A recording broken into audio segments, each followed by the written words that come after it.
Hello and welcome to the Stateside Soccer Show. My name is Jordan. With me, as always, is Logan.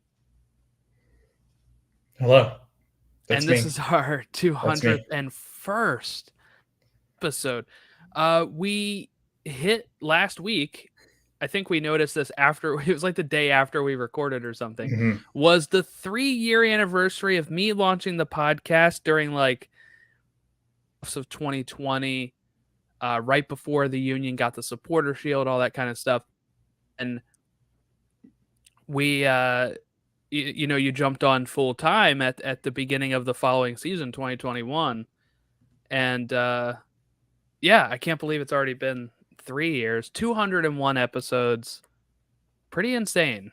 I was gonna say we knocked out what 30, I think we're like 40 ahead of 132, and schedule. yeah, From what I was doing like basic math of like 52 plus 52 is 104 plus another 52 is like 156, right? So that's what number we should be at, but all of those previews at the beginning of the seasons past few years, it's bumped us up an extra like 50 episodes. yeah. I was gonna say, especially our first year when we did every single team for an I think we did episode. that for both. I think it was just this year that we started breaking them up a Yeah, I little think bit you're right. differently. Yeah, because I think ones we couldn't do the second year, we did it by ourselves. So yeah, no, I think that yeah. So we definitely it felt like that first one was just it was like we were podcasting every night that first It season. was. But also it was good, like it helped you get more familiar, right? And I think as Yes. a first podcast season, full season of coverage, I think it was really great to be able to kind of familiarize everyone with us, some great guests on that one and stuff like that. Gonna have more again coming up here. Just been a whirlwind of a year for Logan and I at this point. So hopefully going in more guests. I'm working out some stuff with more like local teams as well, trying to change up some coverage. It's been forever since I've done a closed episode, which I'm still getting to, by the way. It's just like I said, been really hectic these past couple months here. Okay. So MLS teams, at least Philly, have started playoff sales. So I got my playoff tickets yesterday. They were a little higher than I would have liked, but I bit the bullet. I was thinking for a best of three, they could have probably had a little bit cheaper tickets, but it was like $59 a seat, which is not terrible compared to what the Orioles were trying to have me pay and like what the Ravens have me pay. But uh, with fees, by the way, like $12 fees per ticket, which is insane because I just went through Ticketmaster for an NBA game that was only like $4 a ticket for fees, maybe two, whatever it was very low cost compared to whatever Philly was just trying to have me pay for fees. Uh, the fee stuff is out of control in sports and any sort of ticket sale venue. Pretty much, it's just insane. What are the fees? Because I'm not to go on a rant here, but just like what is that about, right? I could understand it more when they used to charge you for like picking up tickets at will call, but once you start digital ticket, there's no reason. That's a $0 fee. So then the other fees are just for I don't know ways for them to get more money, I guess. But it came out to like $140 for two tickets to one game, which was crazy. I know it's a playoff game, and it's been a while since I've gone to a Union playoff game. 2019 was the last time because 2020, no fans really. Last year, I couldn't get to one. I was saving my money in case if we hosted MLS Cup final, which did not pan out. And yeah, so a while since I've been to a playoff game. I'm really excited for it, even though the Union have been very anticlimactic. Just draw, draw, draw, draw, draw, win, draw, pretty much is what they've done in the last bit, which is good and undefeated in that stretch. But I was just listening to Todd's episode on the free kick. Our friend Todd, who covers the, kind of summed up, the vibes in that stadium for that draw against Nashville, 0-0 draw, were just not really there. They weren't really great vibes either. People were clamoring for the pay Kai Wagner. What Todd had heard, I guess this got around. I don't know who started this, but somebody said that uh, Ernst Tanner got into it with the fans, saying like, "Hey, you don't know what he's asking for," and just walked away from them when they were chanting "Pay Kai Wagner." I don't know. I just heard that today when I was listening. I was like, "Wow, it sounds like it's not great vibes currently." And hey, by the way, and let me just get it out of the way now because it's not one of our main stories. But Tom Bogert and Lamar are reporting that Alejandro Bedoya and Kai Wagner are set to leave the Union at the end of the season. Bedoya has been captain for a while. He's been there for like 8 years now. I actually just bought a Bedoya kit today, the home kit, which I was like, oh, I'll just personalize it, put Bedoya on it. It was one of the options. I knew he was already going to, no way they were going to re-sign him, but I figured he's been there long enough. He's a staple of the club. That is safe, right? That's going to be safe to wear going further. But Kai Wagner apparently getting some interest from over in Greece, which where Almeida is coaching currently. His team is looking into Kai Wagner, but also he's technically going to be qualified for free agency, so he might stay in MLS. We'll see. But I just feel like if you can't pay Kai Wagner as a union, I just don't know what you're even at this point. The team's going to take an even bigger step back next year. The depth that they wanted this year hasn't paid off. They're going to have to replace the depth pieces for there. They're going to have to replace Bedoya, and they're going to have to replace Kai Wagner. It's not going to be a great season next year, I don't think. Yeah, I was gonna ask you about that just because I'd seen the Tom Bogert report, but just moving forward, I think I was just gonna get your perspective on, but I mean, you've already clearly stated that you think that they'll regress, which I think that's pretty safe to say. I think that this Union team, you were kind of, I guess, just peddling water at this point, and just kind of hoping that the team would stay afloat. And they sit pretty well in the Eastern Conference because they're still a decent team, and I think they can beat just about anybody when they're playing well. But like you said, they've been very inconsistent and kind of underwhelming this year. I know they were a team that was going to chase Champions League. They were going to be a team that chased U.S. Open Cup. Then they said, you know what, we didn't get either of those. Supporter Shield's out of the question. MLS Cup is really the only trophy in silverware they can bring home, and I don't think it's likely that they do so. So, yeah, they if out of all the teams, Jordan, I'm looking at the Eastern Conference. I'm looking at the playoffs team. Hi, Hazel. I think that the Union would actually be one of those teams I'd pick to kind of get bounced pretty quickly, just because of their inconsistencies. If you draw in that 3-game, I mean that they goes can't into draw. They go right to yeah, penalties. right? So I mean, that's the thing. They haven't been scoring as much. They don't have the playmakers. If they go up against Cincy, Nashville, hell, even I'm kind of worried about a 3-game set with them, particularly Nashville, really, because they give up that many goals. Be 0-0, and then you're probably going to go to penalty shootouts in each of those 3 games, or 2 if Nashville wins both shootouts. And it's going to be. I don't think it's going to be a fun postseason. I mean, like I said, if you pay Kai Wagner, and like I said, the depth is already not there. Some of those depth pieces are not even playing. They're not even getting on the field. And they're not, and when they do, they don't play all particularly well. This team needs a huge overhaul. When Gazdag's not scoring penalties, he's almost invisible. Right? He's not MVP caliber this season for sure. So what do you do? Right? And that is going to be the question. Do you try to rotate him to a different spot and not play him as a 10, or like what are you going to do? Are you going to have to bring in maybe a backup number 10 that can come on the pitch and open up some avenues if things are not going the right way. Because right now it's very stagnant, and and the subs are not really doing much.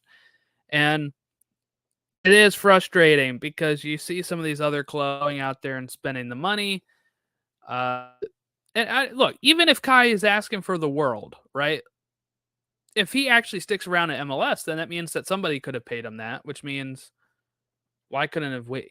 And that is the frustrating is you can't, and we've talked about it so many times. You can't keep hitting on these diamonds in the rough. Sometimes they're just going to be coal, right? And you're not going to actually be able to turn around. And when that happens, this year they fell off a bit, right? Like every year up to this was Supporter Shield, Eastern Conference Final, MLS Cup Final.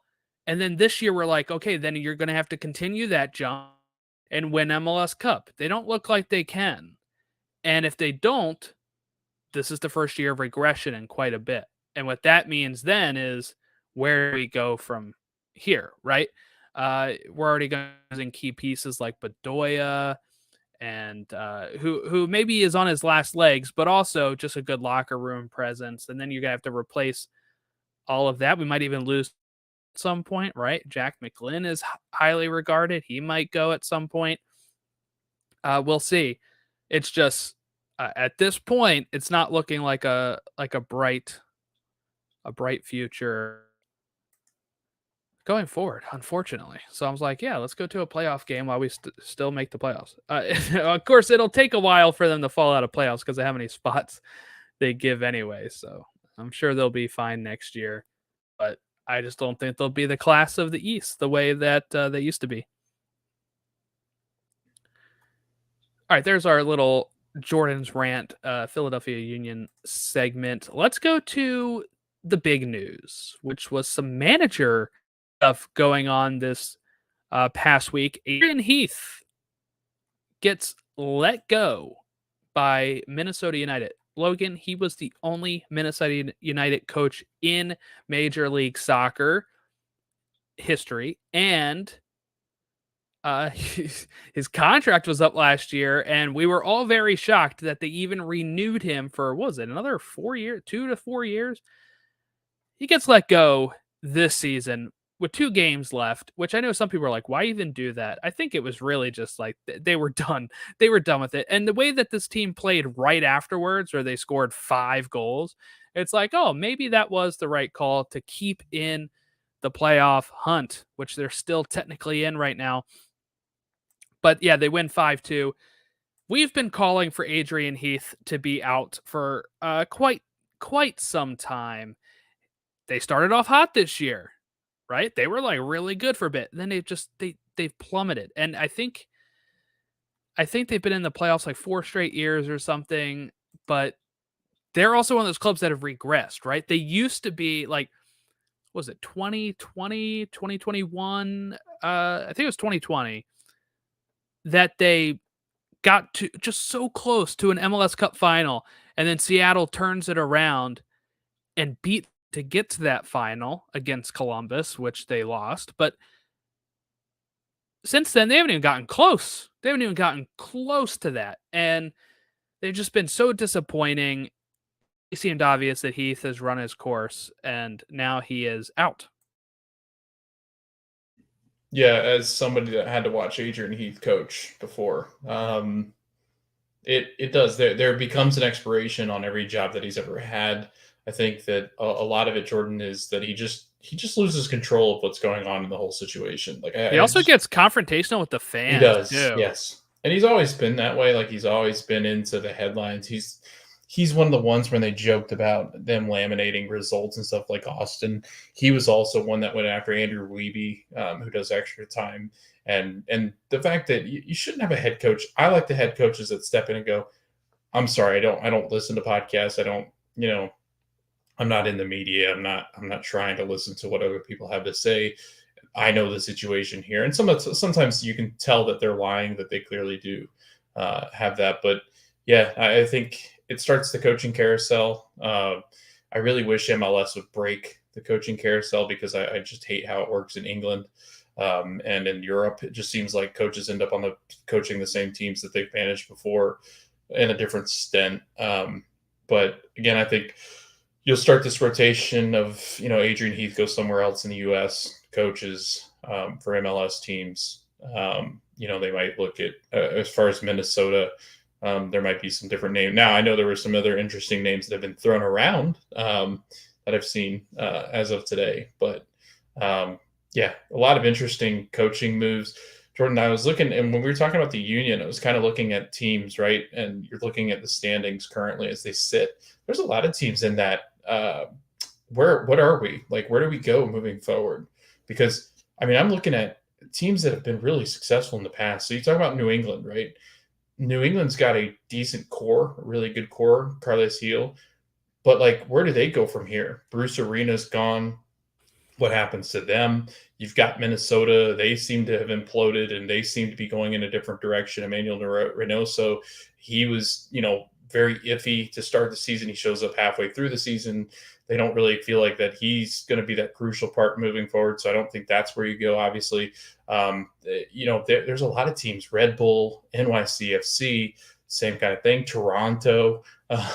There's a lot of teams, man. Toronto has their manager, but yeah. They are right. They've kind of been sitting, waiting around to see he's taken over at the end of the season. Right. Yep. Portland. Portland. Yes. By the way, let's talk real quick about them. You're talking about coaching carousel. Here's some of the finalists for their position. Okay. Phil Neville. 1. Why? Right. He didn't do super great at Miami. Dom Tarrant from former NYCFC. Ezra Hendrickson and Robin Fraser. Maybe Robin Fraser is the best name on that list because Colorado didn't really give him much. But those are all coaches that have failed recently at every other place they've been, except for maybe Tarrant. But, Miles Joseph, interim head coach, he's also in contention. You're not going after bigger names than these? That's mind-blowing. And then we have today, Colorado's linked to Jack Wilshere to coach. He's coached youth soccer, Jordan. That's kind of like coaching the Rapids. Under 18. And I get sometimes taking, look, Jim Curtin had a lot of youth experience before he started coaching.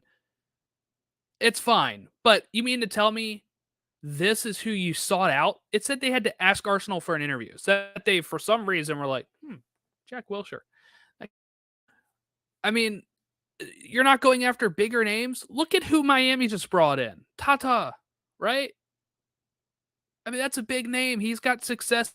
You look at some of these other teams are bringing in, and it's like, let's give, our youth coach a chance, see if he can turn this around. And it's a carousel. It comes a point where all these people that have been a coach before just keep getting coaching jobs at times. In DC at the end of the contract, they're done, by the way. Uneven teams. They're a team that draw the short stick and doesn't even get a chance to play in decision day. They're done. They sit above the playoff line, but they're technically eliminated because of the weird schedule. And I didn't have any problem with this, but Wayne Rooney said he didn't have anything lined up, and then he got a job right away. I don't have a problem with that because the place he had lined up still when he was being asked. So, it's common courtesy to be like, no, I don't have anything right now. Then they fire their manager. Then he gets the job. That looks a lot better than them having this whole backroom deal type thing. So I know some people were butthurt about that. I have no problem with that. But yeah, I don't know. I feel like these are Timbers options. I almost feel like Savarese should have stayed. I don't know if any of these names make me feel any better if I'm a Portland Timber fan. They make me feel a lot worse if I was a Portland Timber fan. Just because, like you said, Jordan, this wasn't you're signing an equivalent. You're not. I think Robin Fraser, like you said, because he didn't really get an opportunity, with the Rapids. Maybe that's where Robin Fraser gets a couple of players in, and Portland does have a much better idea of what they're doing.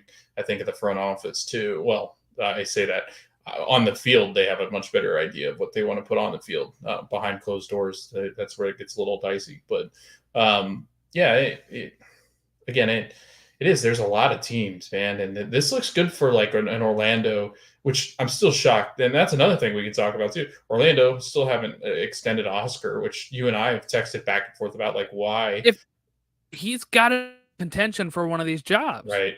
That's the only thing I can think of. Like I can honestly sit there and think Oscar's been one of those guys that once he feels like he's done what he's needed to do in a certain particular situation, he moves on, whether good or bad. I think Oscar's been very willing to take on new challenges, and I think he's the perfect person for it. I mean, the players like talking to him. The press loves him. The fans always really get behind him. And again, I think that's where that's going to end up being a problem. But maybe he joins the coaching pool. Now, if you're other teams out there and you're looking for a good coach, I think that's where you look and go, okay, well, that's clearly a step up from like the Ezra one is shocking beyond belief to me. Like completely shocking to me, because you could probably say he hasn't got much of a thing at the Fire too. Like he was barely there, but I mean, they put in Shaqiri. I mean, they had all those guys come in. Still not great quality guys, right? Shaqiri is kind of this player. I mean, your boy Shabelko was cool. Yeah. I don't know. Yeah, they're a team of cast-offs. Really, that's probably their problem. I don't know. The one that I really questioned, I was like Phil Neville. I read that name and I was like, now, like, yeah, he got Miami to the playoffs. I guess like 7 DPs to do it, and it's that's a joke actually, because I don't think that I think that was the season before that they had that many DPs, but. And that was a lot lower number. I think it was 9 or 11. But yeah, I mean, it's I don't know. I could have seen when he had the connection with Beckham, but I just don't see a connection with Portland to be like, oh, and he's in MLS carousel now. It's, and look, you can't always base this stuff like, look, Ben Olsen had been around. He had failed at DC after having some success back and forth, Open Cup, playoff, then very bad. And now it's turned around Houston. So maybe one of these guys will be able to do it. But, I just don't know at this point. I would assume maybe Miles Joseph just keeps the job, especially if they stay in the playoffs and maybe do decent. They might say, oh, here we are, that's what I would guess. But do we know how many MLS coaches have now either left or gotten fired this year? I think it's 8. Is it? Which is a record, I think. I think Wayne doesn't count because it's not the end of. It was at the end, and it was at the end of his season. That's true. But like mid-season firings, I think this is the record. So the Revs. Did Struber get fired this year? Yeah.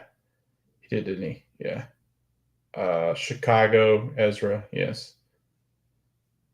Neville was fired this year, yes. Yeah. Bob Bradley, 5. Portland. Yep. 6. Loons, 7. Rapids, 8, yeah. And I think there could be more. Like, I think. Well, that was a question I was going to ask you.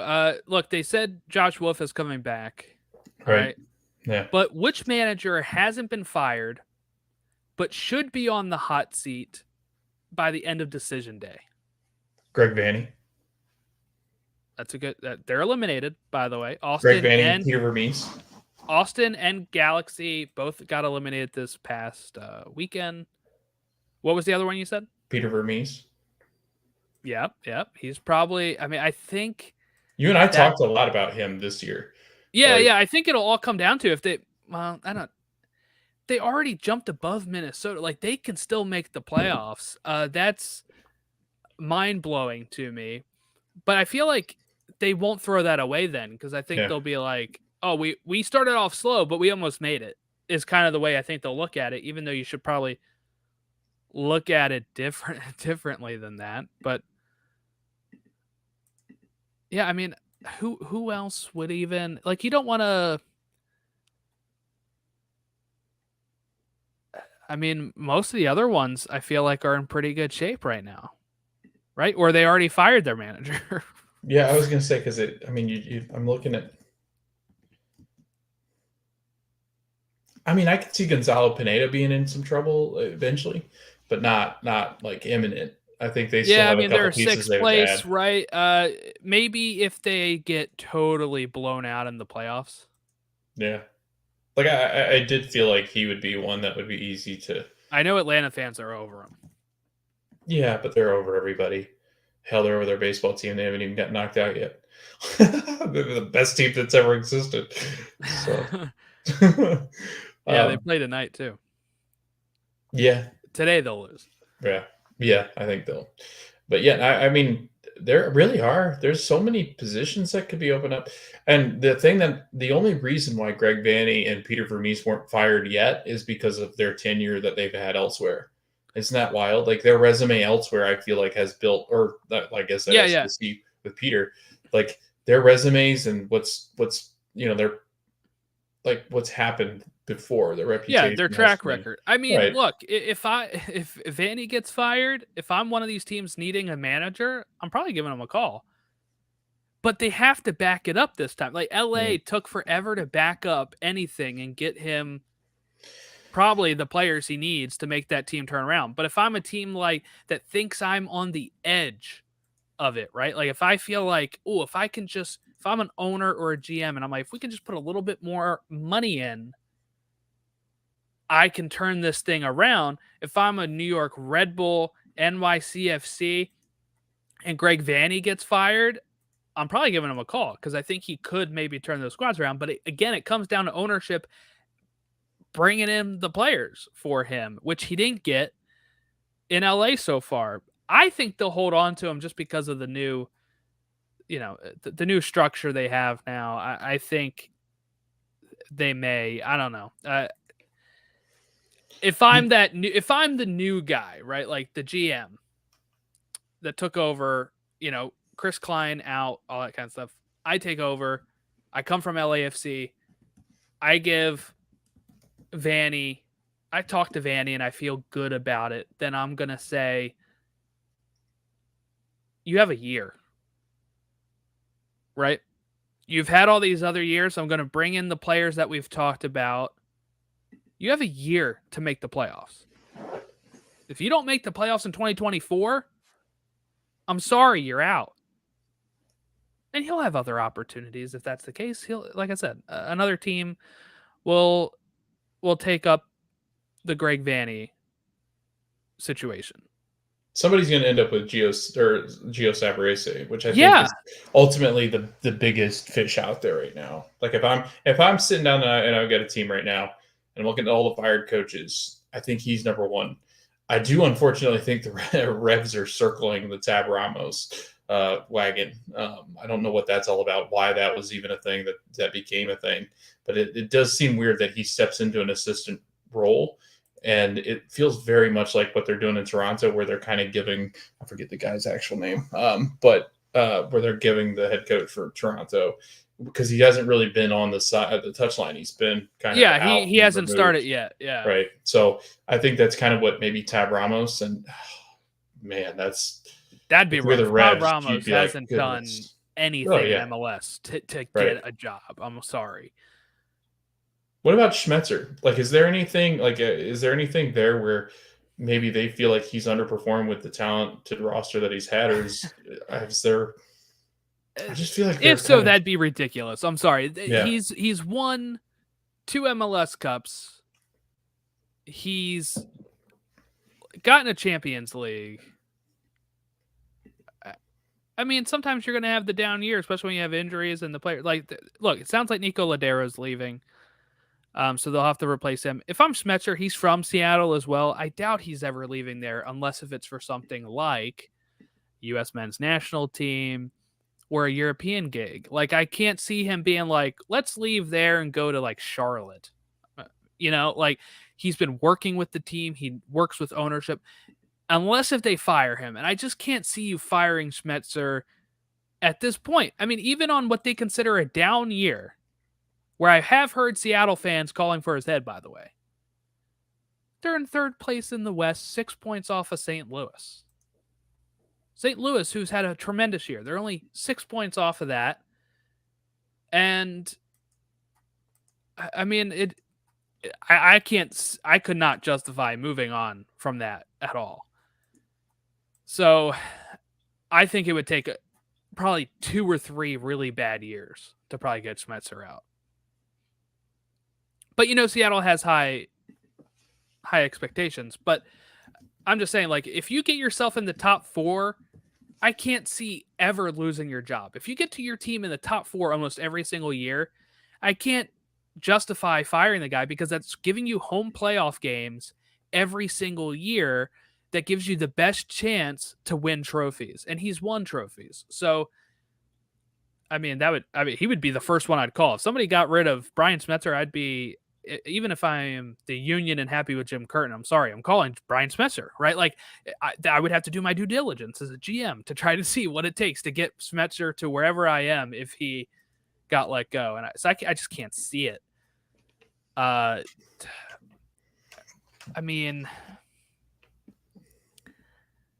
just looking here at what you'd probably want to do instead of getting the cast-offs is find a situation like Philly where you have Pat Noonan on the sideline, and since he grabbed him, that's what I would be trying to aim for, is taking an assistant coach from a winner. Yeah. That's what I would be aiming for, not like the cast-offs of people that have already been fired. Right. I mean, and that's what a lot of the Premier League teams have been successful in doing, and I think that's Arsenal, what's becoming Arteta. a trend. Yep. So I think any of the pep tree, which is why I think in Austin will be interesting, because that is a pep tree. So I'm interested to kind of see if MLS can start to do the similar things that, because again, the head assistant coach that's going to be sitting under Jim Curtin right now, or an Oscar Pareja, or a Pat Noonan, like, it just feels like if you go in after their head assistant, so much of that is ingrained. Like, your head assistant is an extension of you, basically. Like, they are, and they would take a different system in, but it would definitely still be that similar system, because that's what they're used to, and they've been with that head coach forever. So, yeah, man, if I'm one of these teams, I'm going and I'm looking at an LAFC. I'm going to look at a Seattle. I'm going in to look at these head assistants, because I think that's ultimately where you could find some hidden gems and not just keep this. Like, I never did get this, Jordan. I never did understand why, and it never works out well, I don't think. Like, you never have these coaches that are these kind of just above average coaches plucked off and taken to another team, and they take this team to a whole different level. Like, it just doesn't happen. It's kind of like, look, I understand. It's kind of like a Josh McDaniel situation, right? Where they take him from Bill Belichick, and then he fails, but because of his name and the fact he worked under Bill, he just keeps getting jobs at every place, and you're like, all right, he's not even that great, but he keeps getting the head coaching job, and it just keeps not going well. So Rodolfo Borrell from Austin, this is came over from Manchester City, said Josh Wolf is a very good young head coach. And although results this year are disappointing, we are fortunate to have a coach with his level of commitment and knowledge. I am confident he is the right leader for the team.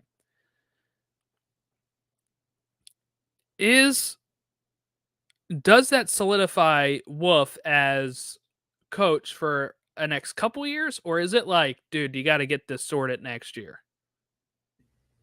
I'm thinking with the injuries that they had, their defense, where their whole back line got depleted before the season even kicked off.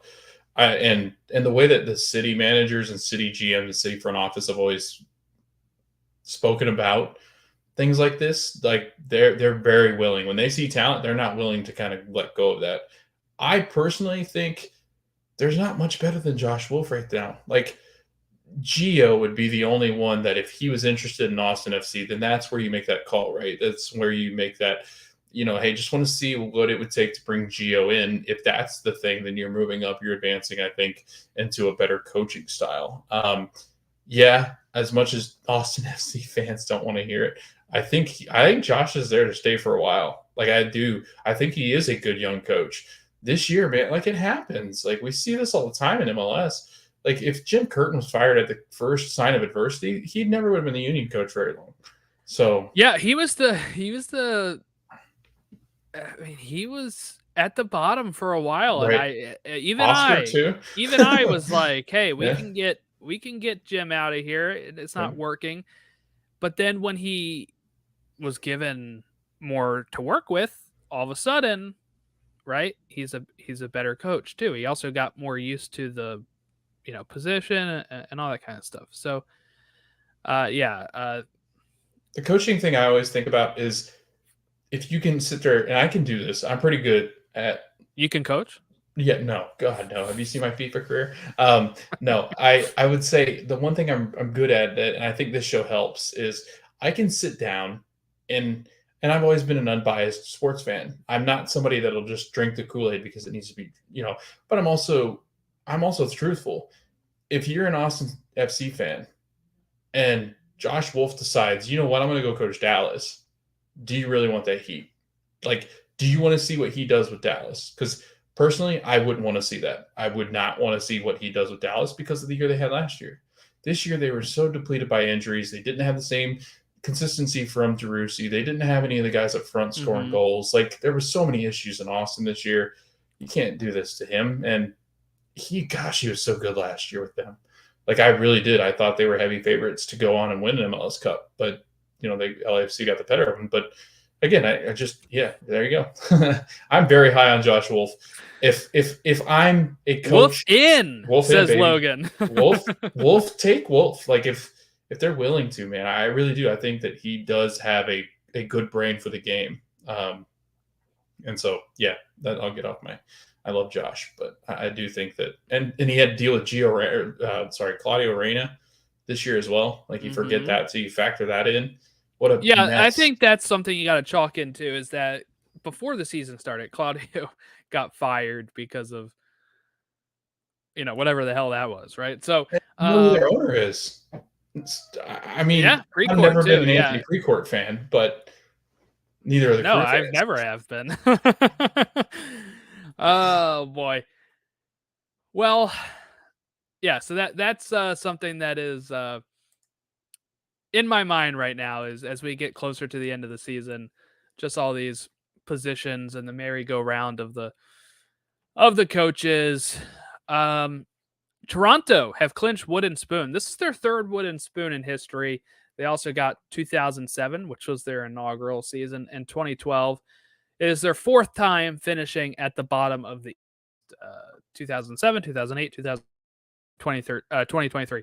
Highest payroll in MLS as of the summer. So before and the Alba stuff started kicking in. But they fired their manager. We're going to see what a Jonathan Herdman Toronto is next year. But it just shows as well, you can spend the money, but it doesn't mean it's to the results as well. So wooden spoon in the bag. We did not have that. I think we had. So, yeah. We had the Chicago Fire, who've been pretty good, better than we had thought. They are in the wooden spoon conversation. They're actually in a playoff hunt currently, the Chicago Fire. Okay, and we also had what other big news happened? Well, we're currently in the international break, so we have a couple games on Saturday, and then there's also going to be a makeup game midweek next week, and then decision day on the 21st. Logan, your thought here, because we've got the dates now for the playoffs. And while we have a break here before decision day, then we're going to go right at international break. We're going to play decision day. Playoffs are going to start midweek that week with the wild card, 25th. Best of 3 starts the 28th.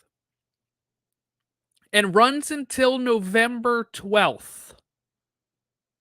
We're going to have 2 weeks of best of 3. MLS Cup ends December 9th. We've got quite quite a long time here of playoffs. They got to figure out better scheduling. I think if I was, because I think we even have another international break after the best of 3 and before we do the other stuff. I mean, when I look at this, it's like maybe they could have started earlier or done a couple more midweek games to have decision day this past Saturday.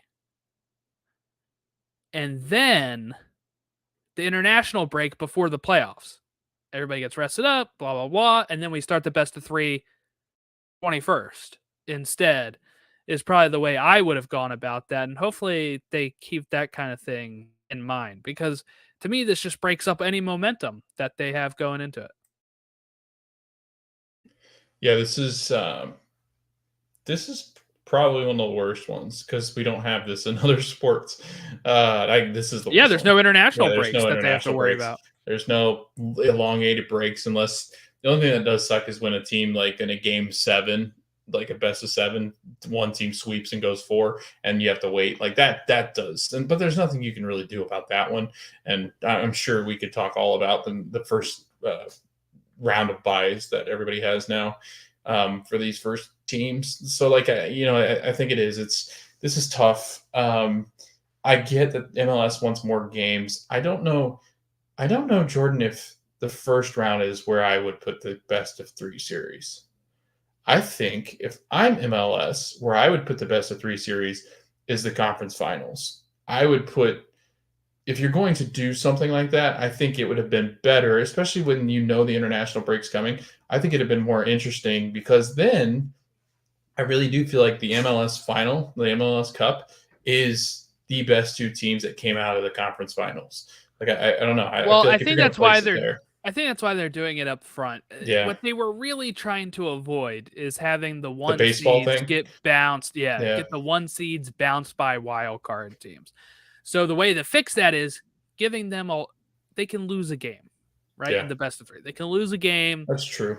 Go out and win 2, and then you get to the normal schedule after that. But I don't know. We're going to have a deep dive of it after the playoffs this year, of just, did it work? What changes we would make to this, because this will be the first time we really see something like this. Mm-hmm. And we thought last year's was perfect. And it kind of proved that when you have the 2 1 seeds get to the end. And I know that's not as exciting. I know they added this for more games, because the way I understand it is that they're trying to have games every day from the 28th through the 12th. So what I would assume is some teams are going to kick off on the 28th. Some teams are going to have game 1 on the 29th. Some teams are going to have game 1 on the 30th. And then you're probably going to have games 2 on 31st, the 1st, the 2nd. And then you're going to have game 3 after that. Even then, that's still still so much there. Are we only going to get 1 game a day? That would seem absurd. I bought tickets. I'm going one of these days. I don't know what day I'm going, but I'm going to one of them. It's just, that's the worst thing about having series. What's the deal with that, though? Because Apple owns those playoff rights, right? Yes, they wanted more games to put on. Yeah, I know that. No, I meant so why don't we know what seeds are playing what day? Like, that's what annoys me. Like, why can't they?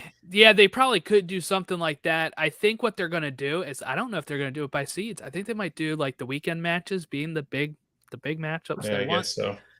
And they're not going to lock it in until probably like they do on other days, like probably late decision day. We're probably going to get, here's the schedule for a wild card. Here's the schedule for the weekend.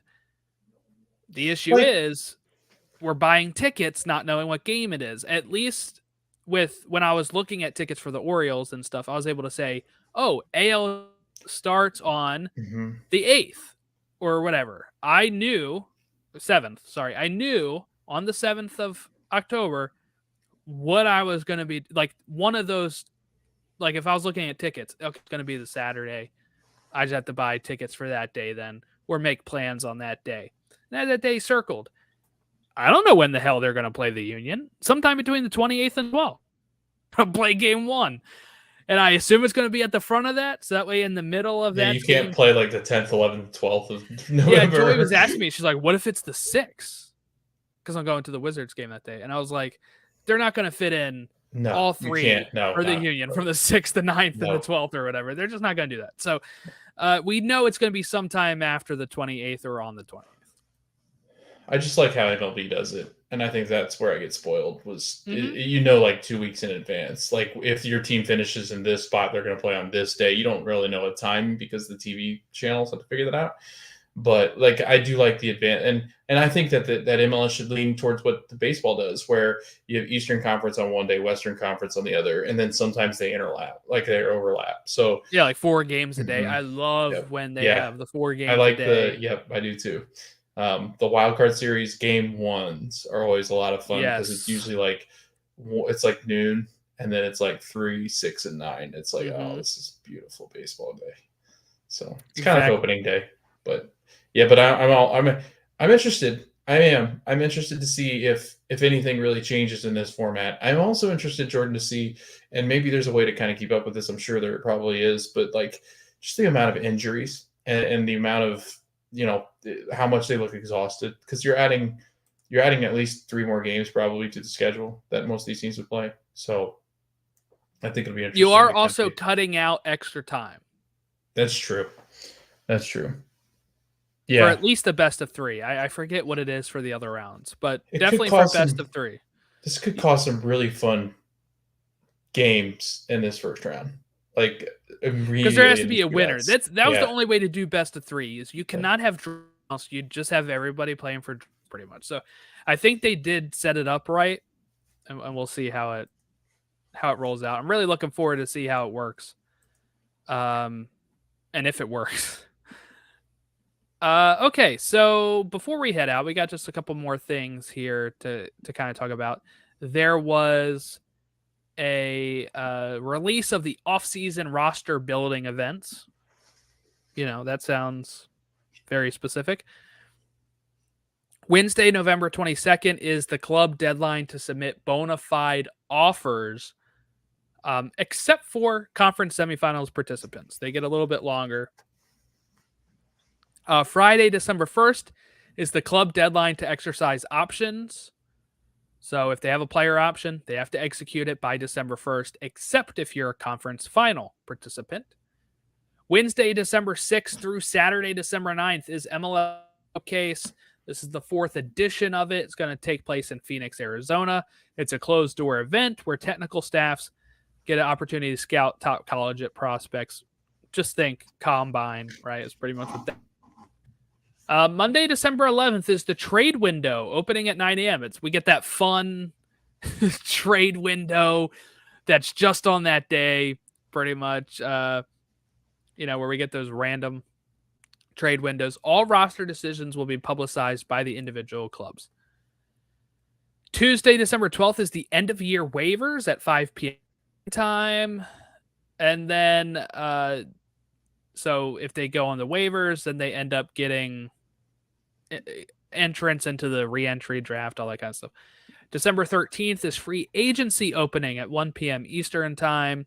Remember, free agents are out of contract players who are at least 24 years old and have 5 years of service minimum. Thursday, December 14th is the re-entry process. These are the players that are at least 22 years old, minimum 1 year service, and are not eligible for free agency. So that is how those they have a stage 1 and a stage 2. They're on separate days. They're a week apart. And then the super draft is going to be December 19th at 3 p.m. Doesn't say where it is. I don't even know if you can go to this anymore. I went to 2 or 3 drafts in my time. They used to have them in Baltimore because they're like, hey, you can't have a team. You can have a couple drafts. Not beers. Yeah, not draft beers. Yeah, not beers. No. Jordan, it does sound like San Diego is going to officially announce what their team name is going to be. over the off season. I think it's in the next couple of weeks, isn't it? No, it's actually it's Friday, the 20th. Oh, so it's Next soon. Friday. No, And we're going to talk about it on the 23rd. So Okay. let me ask you, Logan. I'm going to give you two options for the name. You tell me which one you think it is. All right? San Diego FC or San Diego SC? Man, these are unique. I'm gonna go with SC. Jordan, final answer. Locking it in. Logan Locking says it it's SC. I am. I'm gonna go FC because it's Southern California, and they're gonna try to say it's football. Yeah. Okay, so I'm gonna say Logan's prediction: San Diego SC. I'm really hoping it's not this. I'm really hoping it's something unique, like the San Diego Loyal, who are getting, by the way, obliterated to have this team. Is dumb. Yeah. So San Diego will have their name, and I think their crest. We'll deep dive that when we get a when we so get we're getting two Western Conference teams. We're gonna get them in Vegas. Yeah, have they really locked in on Vegas? I don't think they've locked in Vegas yet, but I think that was like the front runner until San Diego kind of leapt them. But are we really thinking they're going to put another team anywhere but Vegas? Like every sports franchise, and I hope so. I mean, has Vegas shown that they'll go to games? I mean, true. That's true. I will say, Vegas doesn't really want to build that stadium for Oakland. It seems like so weird. I think Indianapolis. I think Indianapolis will be a good bring in one. Indy 11. Yeah. Don't new team. Bring in Indy 11. I do think Baltimore has legs. I think that could actually be a team. They don't have legs. They really don't have legs if they have crab legs. They do have crab legs. No, I've been trying to deep dive on those things. Actually, the people that are kind of bringing the San Diego expansion were originally the ones in talk of bringing the Baltimore USL expansion, and then they left that in favor of San Diego. It kind of sucks. In the East, you'd put one. Yeah, I mean, I just think that the sad thing is they kind of want to put the MLS Next Pro team for DC in Baltimore. Nobody's going to go see a DC team in Baltimore. I'm sorry. Yeah. While I'll watch like the Capitals and the Wizards and stuff sometimes, people usually in our area do not like Washington sports in Baltimore. They're not going to care about DC United's. I mean, even MLS Next Pro teams get like 500 people anyway. It's not going to be a big thing. That's why I keep rooting for a USL team or something to happen. But, whatever. What do I know, right? I'm just a soccer fan in Baltimore. All right. Well, we have some clinching scenarios. And they are... Where'd it go? Oh, you know why? I'm on the wrong browser. There we go. Okay. Dallas can clinch if they win versus Colorado on Saturday. There you go. LAFC can clinch a top 4 spot if Salt Lake lose or draw at Galaxy. Those are your clinching scenarios. Week. If the postseason started today, you would have San Jose versus FC Dallas in a wild card, and Montreal Red Bull in a wild card. Those wild card teams would go on to face St. Louis and Cincy. In the East, you'd have LAFC hosting Portland in the first, home game of the best of 3. You have Sounders, RSL, Houston, Whitecaps, and then over in the East, it would be Orlando, Nashville, Philly, Atlanta, Columbus, New England. We'll see, though. I mean, Philly really needs to win against the Revs to make sure they lock in on that 3rd spot. They can, I think, fall away down to 4th or 5th, and then they'd be playing a totally different. And, schedule coming up Saturday, United States. We got some international friendlies playing against Germany at 3 p.m. That is on TNT, Max, and Peacock and Telemundo. Then on October 17th, we have another international friendly, which is USA and Ghana. That's at 8:30. Those are also on TNT, Max, Peacock, and Universo. You can watch those. And then we have a CONCACAF Nations League in November that we'll get to. Apparently is now on TNT and Peacock. I thought that would still be on CBS. I guess now TNT has the Nations League rights too. Who knows anymore? Unfortunately. They all own each other anyway. I think Disney owns them all at this point. And then on the weekend, we also have Dallas and Colorado. Like I said, Dallas can clinch if they win. Nashville and New England, that's free on Apple TV. That's at 8:30. And LA Galaxy RSL at 10:30. Then we don't have any games until Wednesday, October 18th, when Miami faces Charlotte. And then we have Decision Day with 6 o'clock Eastern kickoffs and 9 o'clock Western team kickoff. So we'll cover that next week. The current standings, we have some clinches, right? St. Louis, of course, is clinched. LAFC is clinched. Seattle's clinched. Houston's clinched. Vancouver's clinched. And Salt Lake's clinched. There's 3 spots up for grabs in the West. San Jose and Dallas sit above the playoff line. So does Portland. They sit in the 7 spot. SKC, Minnesota are still in it. They are only 2 points back of Portland in 7th. Both of those clubs, Minnesota and Pookie, went on a huge goal scoring spree last game. Okay, and then in the East, we have 2 spots up for grabs, which is the 8 and 9 seeds. Everything else is locked. Cincinnati, Orlando, Philly, Columbus, New England, Atlanta, Nashville. Those are your playoff teams in the East. Montreal sits above the playoff line, so does DC, but again, they've played all their games. They're eliminated. New York Red Bull, Chicago, Charlotte, and NYCFC are all in the running, as Miami, Logan, are now officially eliminated from playoff contention. Charlotte's got 2 games against them. They're my dark horse to sneak in because Miami won't care what's going on. Messi's not going to play. Busquets isn't going to play. Alba's not going to play. Charlotte has they've only played 32 games. They've got the advantage. They're going to pass them all. I think Charlotte's going to sneak in. Jordan, that'd be kind of fun. That would be fun. That would Win be 2 fun. games. That'd be a lot of fun. Yeah, you could have Montreal and Charlotte get in. I think fun. I would love to see NYCFC and New York Red Bulls not make it. They need to start knowing, Missing sending playoffs messages so that you can to ownership and stuff. That hey, this isn't working. Because right now they've kind of been skating by. So if you're NYCFC or Red Bull fan, I apologize that sounds mean, but there might not be any left because they're never in the stadium. So yeah, I'm sure many people in those franchises, fan bases, also feel similar to me. That look, sometimes you just gotta miss to get the thing turned around, right? I don't know if they're gonna. I don't know. This is such.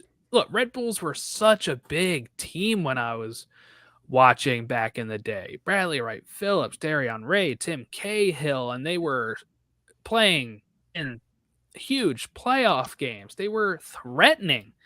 Now they're like the team that nobody cares about. And NYCFC going from MLS Cup champ 2 years ago to just this non-factor is also mind-blowing to me. Yep.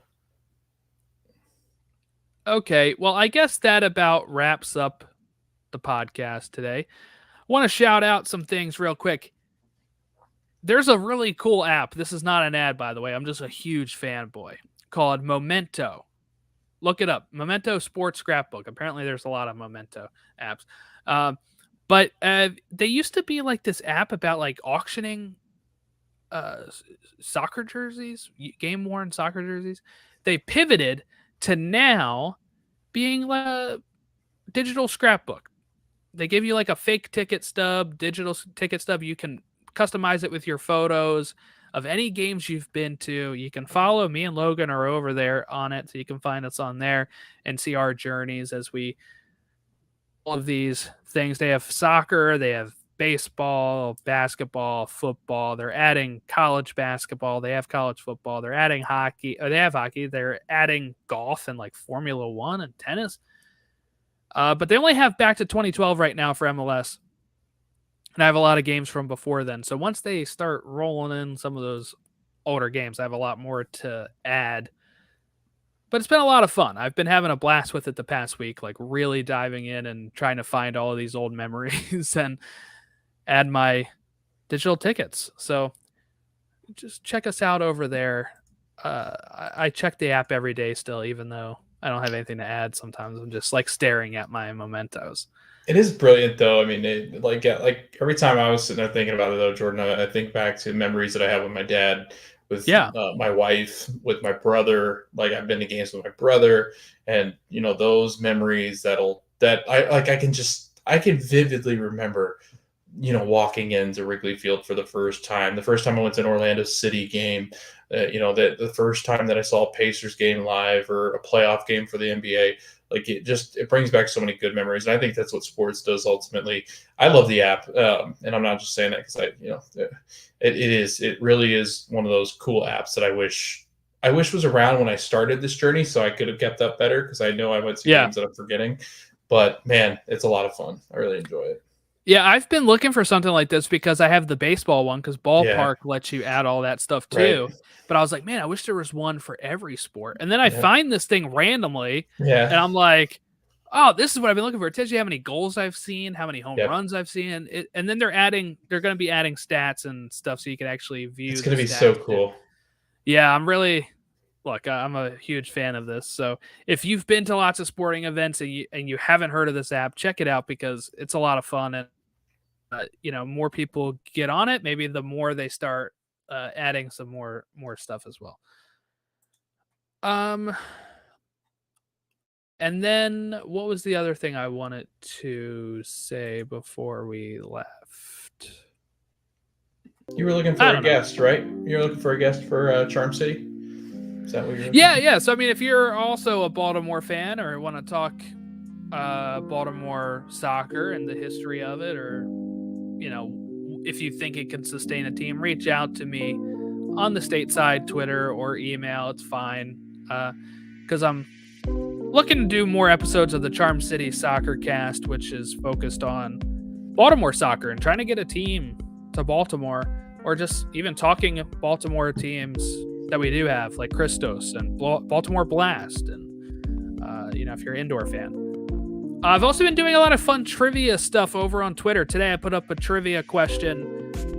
You can test your knowledge. Who is the only player to win the MVP award in MLS multiple times? And if you know the answer, you can go over to our Twitter and you can type it in, and I'll tell you if you're correct or not. I also already posted the answer, but I always put sensitive, like a photo is sensitive, so you can't see the answer until you click show. So no worries about spoilers. I've been doing more immaculate grids and stuff like that. So just give us a follow over there if you like having fun trivia bits for Major League Soccer, U.S. soccer. All right. I think there is something else I wanted to say, but I totally am blanking on it. We'll forget it. At Stateside Show on Twitter, Instagram, Facebook, email us statesideshow@gmail.com. And we will catch you all next week when we talk the build up to Decision Day. We're going to have to preview Decision Day. We're going to make our last bits of who is going to get in, predictions of who's going to get in. And then after Decision Day, we're going to talk San getting their team, and we'll preview the playoff matchups that we know we have. So thank you all for watching and listening, and we will catch you all next time.